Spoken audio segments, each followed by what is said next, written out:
O Brasil ocupa hoje o 7º lugar do ranking dos países onde mais se matam crianças e adolescentes. É o que mostra um relatório do Unicef divulgado nesta terça-feira.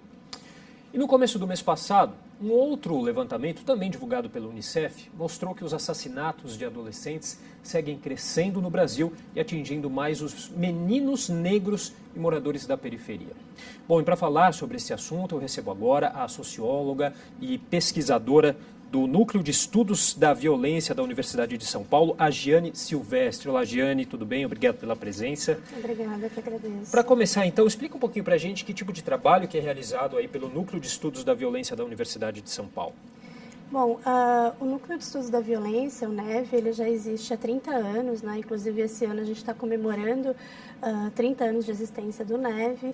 É um núcleo que foi fundado no momento de transição democrática do país, assim, no início da democracia, e a gente vem desenvolvendo vários estudos desde então relacionados à questão da violência, à questão do fortalecimento da democracia, da transição, enfim, diversas questões relacionadas a esses temas e também em relação aos direitos humanos nas democracias. Bom, então, e o que a gente pode concluir em relação a esses recortes, né, a gente pode dizer assim, divulgados pelo Unicef, em cima desses dados que são dados da Organização Mundial da Saúde, aí, que leva em consideração, leva em conta dados de mortalidade oficiais fornecidos por 183 países, né, filiados.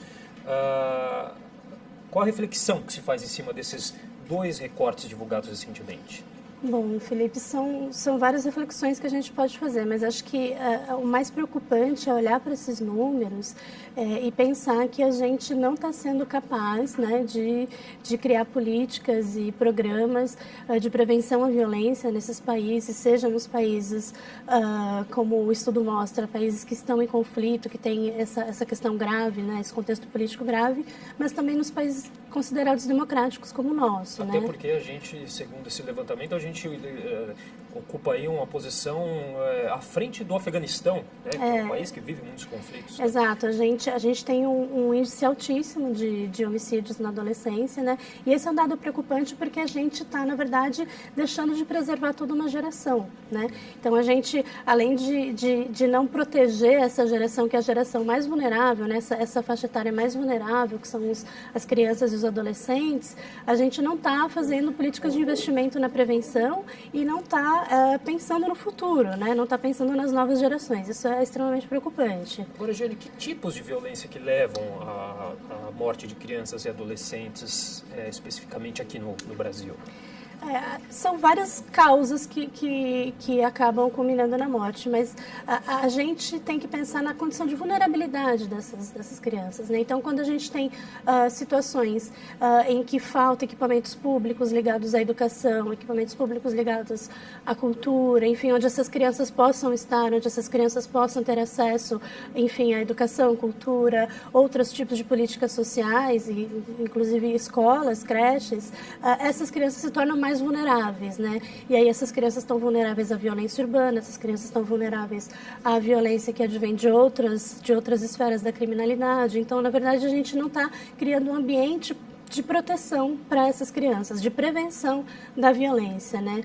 E além disso, a gente tem também um traço muito forte de violência na nossa sociabilidade, né?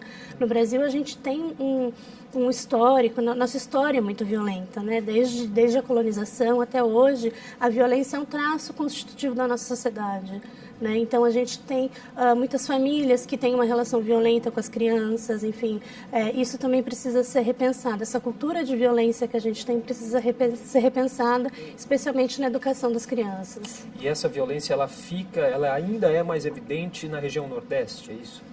Segundo os dados, a região Nordeste é que apresenta os maiores índices, né? Então, na verdade, o que a gente tem ali são condições, as crianças daquela região estão em condições mais vulneráveis, né? E aí a gente tem todo um contexto de fundo de desigualdade social, desigualdade racial, que faz parte da nossa história também, que precisa ser levado em conta quando a gente vai analisar esses números, né? Então, a gente precisa que haja mais investimento em políticas de prevenção, em políticas sociais, nos locais onde essas crianças e adolescentes estão mais vulneráveis. Quer dizer, a problemática é mais ou menos a mesma e as soluções também tanto para essas regiões aí do Nordeste, como também para São Paulo. Como que São Paulo é visto nesse cenário de violência entre adolescentes e crianças?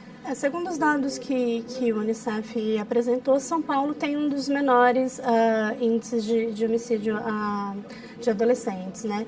E aí a gente então tem que... isso também acompanha uma tendência dos homicídios em geral, né? Que a gente também tem... o Estado de São Paulo vem apresentando taxas, redução de homicídios de adultos, né? Então existem questões de fundo aí relacionadas a políticas públicas, ao controle de armas, por exemplo, que tem sido feito, né? E outros fatores de contexto local que precisam ser melhor explorados.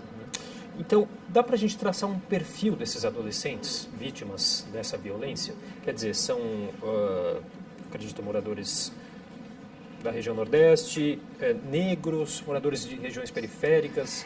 Segundo os dados que a Unicef apresenta, um jovem negro ele tem quase 3 vezes mais chances de morrer por homicídio do que um jovem branco, né? E o que isso representa? Na verdade, quando a gente olha, esse dado não quer dizer que as pessoas olham e falam, essa criança negra eu vou matar. Não é uma coisa diretamente relacionada.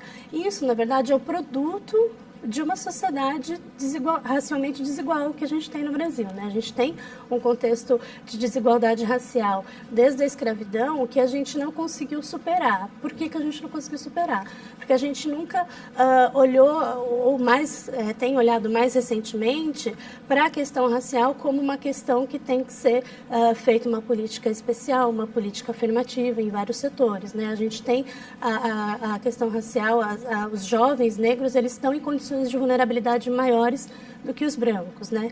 E isso tem por pano de fundo essa desigualdade racial e social que a gente tem no Brasil, né? Então é preciso que haja mais investimento em políticas específicas para esse público. Esses investimentos estão acontecendo? O que está sendo feito em termos de políticas públicas? Estamos evoluindo? O que pode ser feito a partir desses dados? Infelizmente, eu acho que não, né? O que a gente tem assistido nos últimos anos é que, na verdade, nem nos níveis estaduais e nem no nível federal a gente tem uma política, um programa nacional, né? Ou seja, um programa federal de prevenção à violência que seja articulado entre os estados, ou mesmo você assiste poucas iniciativas em alguns estados, mas parece que a questão da vida, da preservação da vida deixou de ser uma pauta política para os governos, né? E isso tem se refletido nos altos números de mortes que a gente tem no Brasil. Recentemente foi divulgado pelo Fórum Brasileiro de Segurança Pública o anuário, né? Então, eu não sei se vocês viram, mas a gente teve o ano passado mais de 61 mil mortes violentas como um todo, né? E esse número é aterrorizador, né? E o que significa esse número? Significa que a gente deixou de investir na segurança, em programas e políticas de prevenção, de acesso, políticas sociais que possam mudar esse cenário, reverter esse cenário. Enfim, a gente está no contexto de crise fiscal em todo o país e isso piora a situação dessas políticas que deixam de ser pauta em detrimento de um ajuste fiscal, enfim, outras demandas financeiras dos governos, né? Então, o fundamental que precisa ser feito para mudar esse cenário é que a preservação da vida, né, seja uma pauta política de todos os governos, né? Que a gente passe a preservar a vida dos nossos jovens, dos nossos adolescentes, de forma prioritária na agenda política. E de que forma a divulgação desses dados impacta nos governos? Há um impacto, Luciana? Então, a gente espera que tenha, né? Deveria, justamente, né? Pelo menos deveria, o que a gente espera, que na verdade, o grande problema é você olhar para esses números e achar que isso é natural, achar que isso é uma coisa, é uma consequência natural, que isso acontece mesmo, e isso não pode ser aceito. A gente tem que olhar para esses números, a gente tem que ficar estarrecido, a gente tem que ficar desconfortável e a gente tem que cobrar mudanças, né?